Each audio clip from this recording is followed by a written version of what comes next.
The 2002 Gujarat riots, also known as the 2002 Gujarat violence and the Gujarat pogrom, was a three-day period of intercommunal violence in the western Indian state of Gujarat. Following the initial incident, there were further outbreaks of violence in Ahmedabad for 3 weeks. Statewide, there were further outbreaks of communal riots against the minority Muslim population for 3 months. The burning of a train in Gujarat on 27 February 2002, which caused the deaths of 58 Hindu pilgrims Aksi returning from Ayodhya, is believed to have triggered the violence. According to official figures, the riots resulted in the deaths of 790 Muslims and 254 Hindus. 2,500 people were injured non-fatally, and 223 more were reported missing. Other sources estimate that up to 2,000 Muslims died.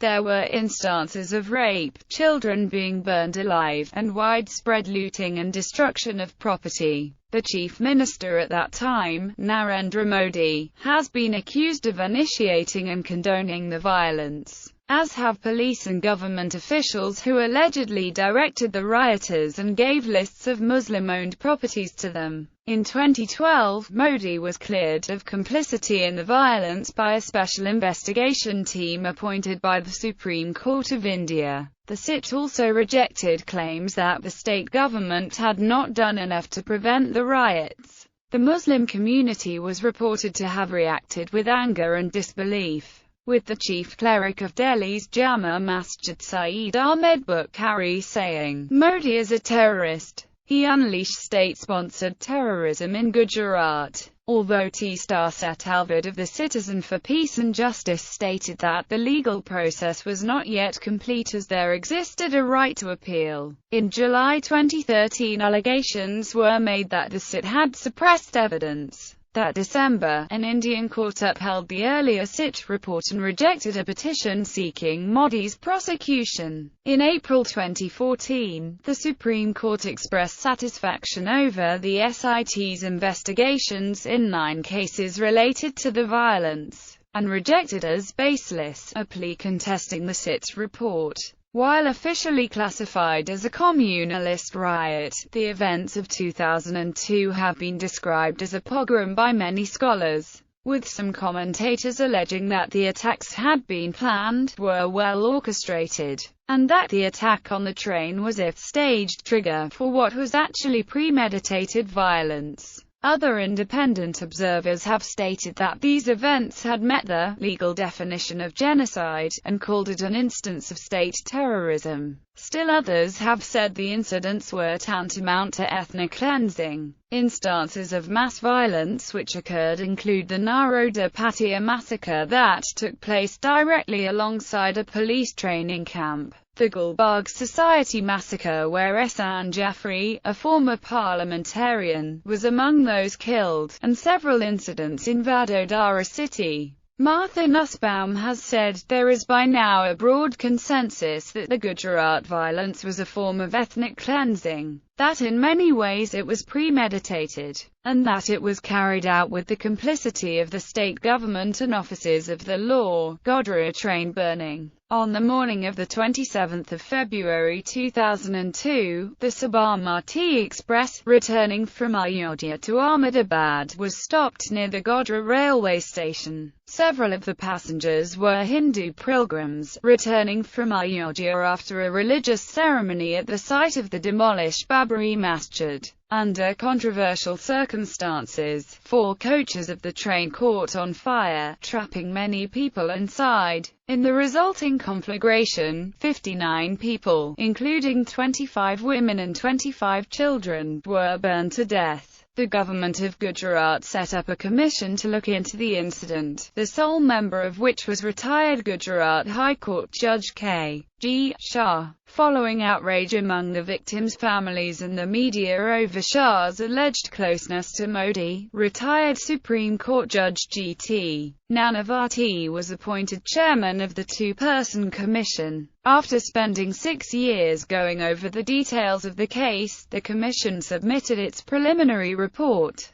concluding that the fire was arson committed by a mob of 1,000 to 2,000 local people. Maulvi Hussain Haji Ibrahim Umarji, a cleric in Godhra, and a dismissed Central Reserve Police Force officer named Nanamian were presented as the masterminds behind the operation. As of March 2014, the Commission had yet to submit its final report. The findings of the Commission were called into question by a video recording released by Tehelka magazine, in which Avind Pandya, counsel for the Gujarat government, stated that the findings of the Shah Nanavati Commission would support the view presented by the Bharatiya Janata Party, as Shah was their man, and Nanavati could be bribed. The union government led by the Indian National Congress Party in 2005 also set up a committee to probe the incident, headed up by retired Supreme Court Judge Umesh Chandra Banerjee. The committee concluded that the fire had begun inside the train and was most likely accidental. However, the Gujarat High Court ruled in 2006 that the matter was outside the jurisdiction of the union government, and that the committee was therefore unconstitutional. In February 2011, the trial court convicted 31 people and acquitted 63 others based on the murder and conspiracy provisions of the Indian Penal Code, saying the incident was a pre-planned conspiracy. The death penalty was awarded to 11 convicts. 20 others were sentenced to life imprisonment. Maulvi Umarji, presented by the Nanavati Shah Commission as the prime conspirator, was acquitted along with 62 others accused for lack of evidence. The Concerned Citizens Tribunal, headed by Justice V. R. Krishna Iyer, concluded that the fire had been an accident.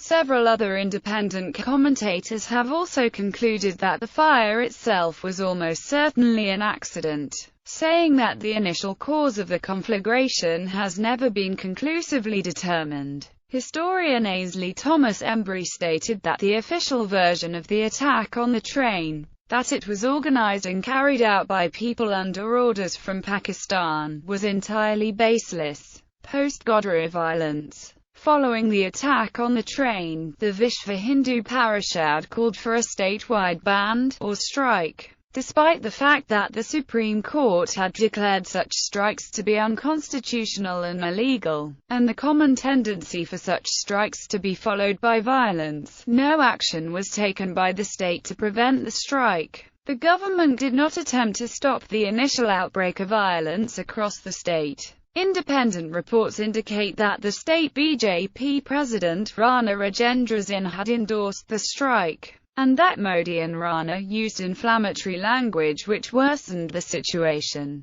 Then Chief Minister Narendra Modi declared that the attack on the train had been an act of terrorism, and not an incident of communal violence. However, the local newspapers and members of the state government used the statement to incite violence against the Muslim community by claiming, without proof, that the attack on the train was carried out by Pakistan's intelligence agency and that local Muslims had conspired with them to attack Hindus in the state. False stories were also printed by local newspapers which claimed that Muslim people had kidnapped and raped some Hindu women. Coordinated attacks against the Muslims community began on the 28th of February, the day following the burning of the train. These were carried out by men wearing saffron robes and khaki shorts, who drove to the sites of violence in large numbers in trucks. They used swords, explosives and gas cylinders to destroy homes and places of business.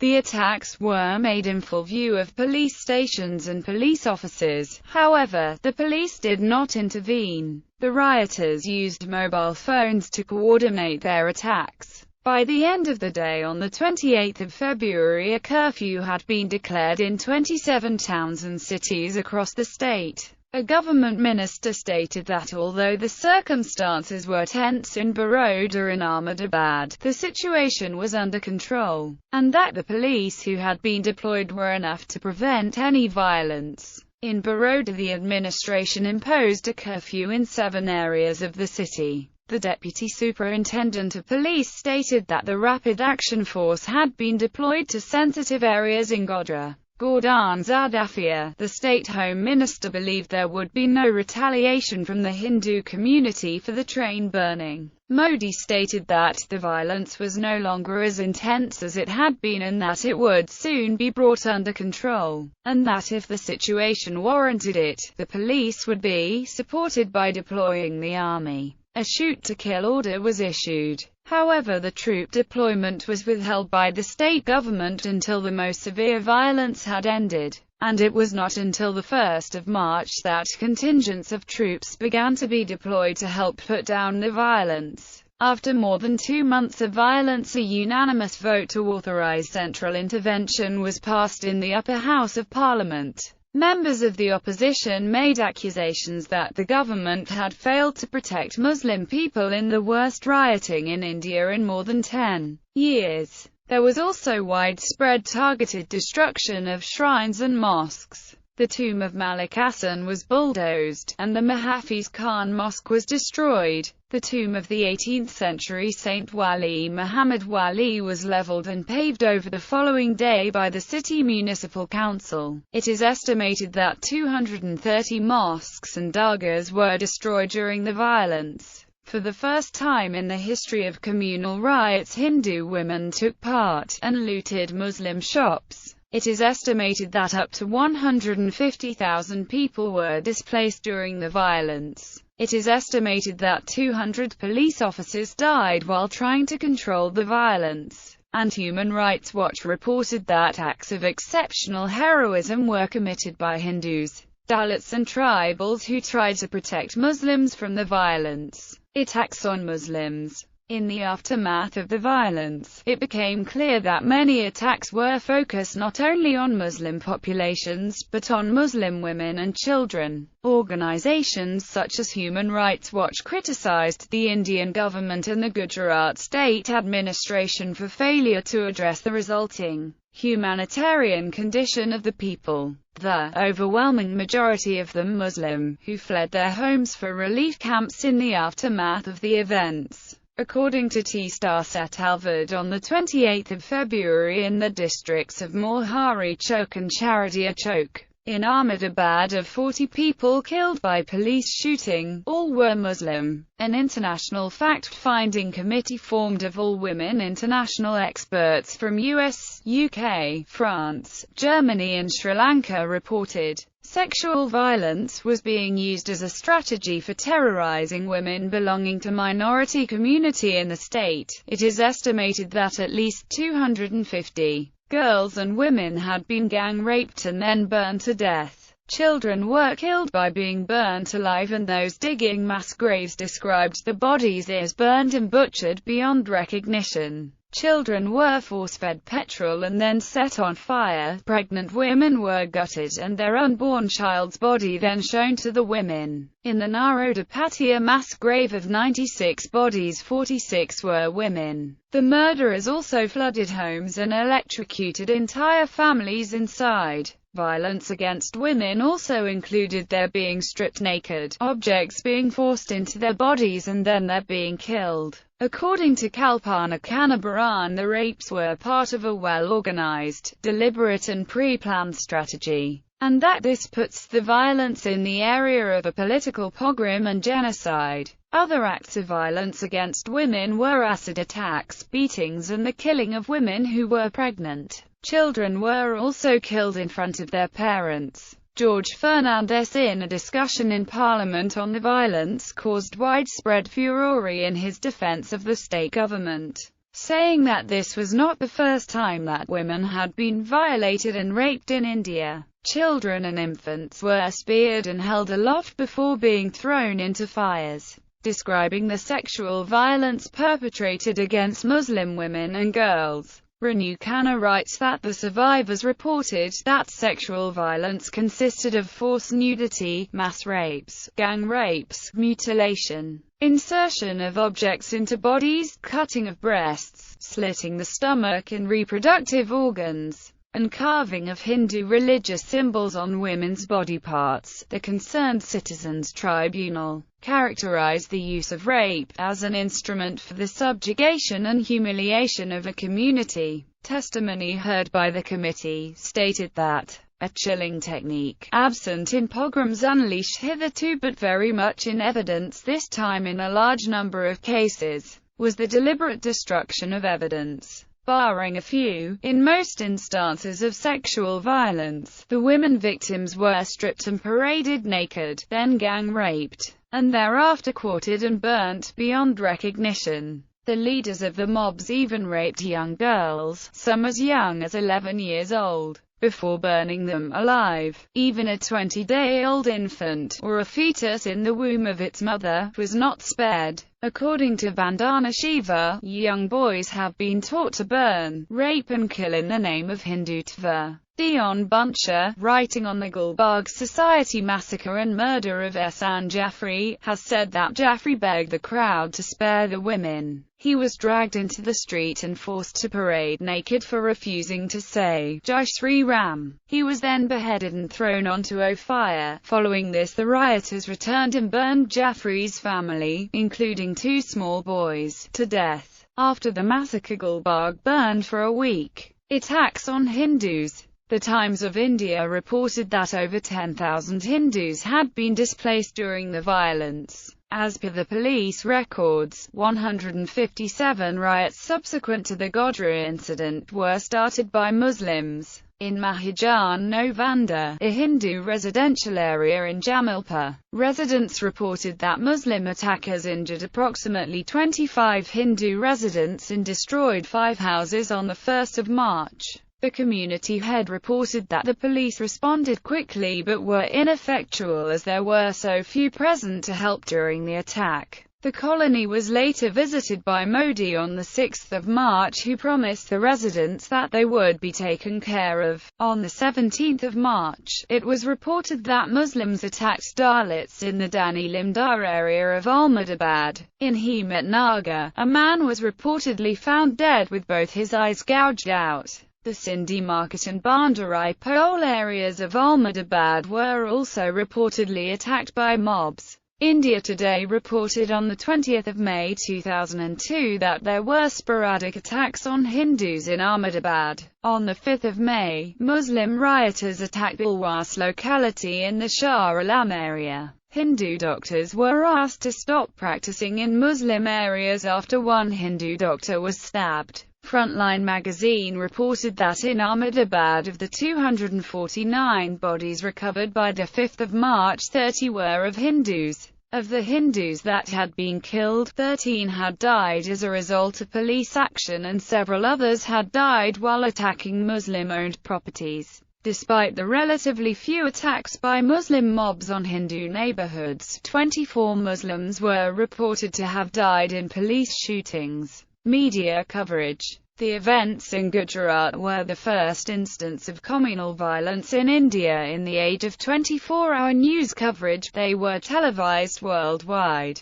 This coverage played a central role in the politics of the situation. Media coverage was generally critical of the Hindu right. However, the BJP portrayed the coverage as an assault on the honour of Gujaratis and turned the hostility into an emotive part of their electoral campaign. With the violence receding in April, a peace meeting was arranged at Sabarmati Ashram, a former home of Mahatma Gandhi. Hindutva supporters and police officers attacked almost a dozen journalists. The state government banned television news channels critical of the government's response, and local stations were blocked. 2 reporters working for Star News were assaulted several times while covering the violence. On a return trip from having interviewed Modi when their car was surrounded by a crowd, one of the crowd claimed that they would be killed should they be a member of a minority community. The Editors Guild of India, in its report on media ethics and coverage on the incidents, stated that the news coverage was exemplary, with only a few minor lapses.